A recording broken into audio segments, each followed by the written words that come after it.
तो आज हम एक ऐसे सोर्स को देख रहे हैं जो एक बहुत ही कह सकते हैं बड़ा दावा करता है। दावा यह है कि भारत के विदेश मंत्री एस जयशंकर की बस एक फोन कॉल ने व्हाइट हाउस में हड़कंप मचा दिया। तो चलिए देखते हैं ये सोर्स इस कहानी को किस तरह से हमारे सामने रखता है। यही है वो दावा जो इस पूरी कहानी की जड़ है। सोर्स का कहना है कि ये कोई मामूली डिप्लोमेटिक कॉल नहीं थी, नहीं, बल्कि ये वो पल था जिसने अमेरिका भारत के रिश्तों की पूरी दिशा ही बदल दी। तो कहानी के हिसाब से सारा खेल शुरू होता है एक 40 मिनट की फोन कॉल से। ये कॉल थी एस जयशंकर और एक अमेरिकी ऑफिसर के बीच, और कहा जाता है कि ये इतनी तनाव भरी बातचीत थी कि इसकी गूंज सीधे अमेरिकी कांग्रेस के गलियारों तक सुनाई दी।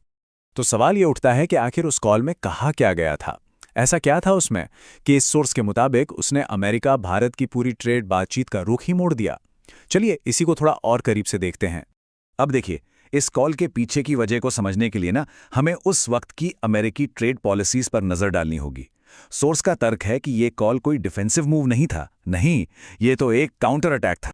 कहानी ये बताती है कि अमेरिका जो है वो भारत पर लगातार प्रेशर बना रहा था। टैरिफ की धमकियां दी जा रही थीं, और ये कोई छोटी मोटी धमकियां नहीं थीं। ये 50% से शुरू हुईं, फिर 100% और बढ़ते बढ़ते 500% तक पहुंच गईं। और यहां पर सोर्स एक बहुत ही सिनेमैटिक तुलना करता है। वो अमेरिकी एडमिनिस्ट्रेशन की तुलना हॉलीवुड फिल्म द अनटचेबल्स के एक माफिया डॉन से करता है। मतलब मैसेज ये था कि एडमिनिस्ट्रेशन को लगता था कि वो हर नियम कानून से ऊपर हैं। तो फिर भारत का जवाब क्या था? देखिए, वो कोई इमोशनल जवाब नहीं था। सोर्स दावा करता है कि भारत का जवाब पूरी तरह से, मतलब 100% डेटा ड्रिवन था। इसे खास तौर पर फैक्ट्स और आंकड़ों से तैयार किया गया था ताकि अमेरिकी तर्कों को काटा जा सके। और आखिर में मैसेज बिल्कुल साफ और सीधा था, हमें इस ट्रेड डील की कोई ज़रूरत नहीं है। सोर्स के मुताबिक ये एक बहुत ही बोल्ड मूव था। ये दिखा रहा था कि भारत अपनी शर्तों पर बात करेगा, वरना बात ही नहीं करेगा। सिंपल। अब ये कहानी इस बात पर बहुत जोर देती है कि डेटा का इस्तेमाल कितना असरदार था। कहा जाता है कि जयशंकर के तर्क इतने ठोस थे, इतने फैक्ट बेस्ड थे कि दूसरी तरफ सन्नाटा छा गया। उनके पास कहने को कुछ बचा ही नहीं था। और जयशंकर ने एक बहुत ज़रूरी फ़र्क भी साफ किया। उन्होंने अमेरिका को सीधे सीधे कहा कि भारत और पाकिस्तान को एक ही तराजू में ना तौले। उनका तर्क था कि भारत इन्वेस्टमेंट के लिए एक डेस्टिनेशन है, जबकि पाकिस्तान आतंकवाद का सोर्स है।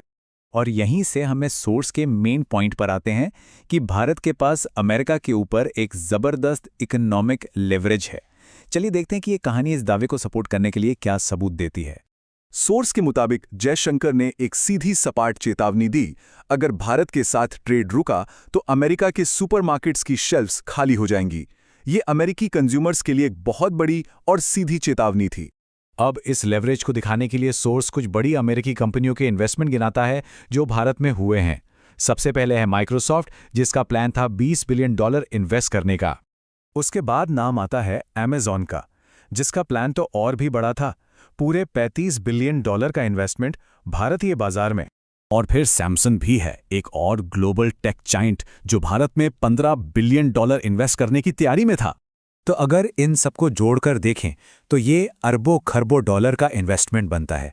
इससे पता चलता है कि इन अमेरिकी कंपनियों का कितना बड़ा फाइनेंशियल स्टेक भारत में लगा हुआ है। और सोर्स का तर्क यही है कि ये जो इतना बड़ा इन्वेस्टमेंट है, वही अमेरिका की आर्थिक दुखती रग है। कोई भी अग्रेसिव ट्रेड पॉलिसी इस पूरे कैपिटल फ्लो को खतरे में डाल सकती है, और इसके नतीजे अमेरिकी इकोनॉमी के लिए बहुत गंभीर हो सकते हैं। तो इस पूरी कहानी के हिसाब से अमेरिका के सामने एक बिल्कुल साफ चॉइस रख दी गई थी। अब वो भारत के साथ कैसे डील करेगा, इसका सीधा असर उसके अपने इकोनॉमिक फ्यूचर पर पड़ने वाला था। सोर्स का दावा है कि जयशंकर ने 3 पॉइंट का एक अल्टीमेटम दे दिया। अपने लॉ मेकर्स को जगाओ, अपने कोर्ट्स की सुनो, या फिर डोनाल्ड ट्रंप के साथ डूब जाओ। ये एक सीधी खुली चुनौती थी। और ये सिर्फ एक ट्रेड डील की बात नहीं थी।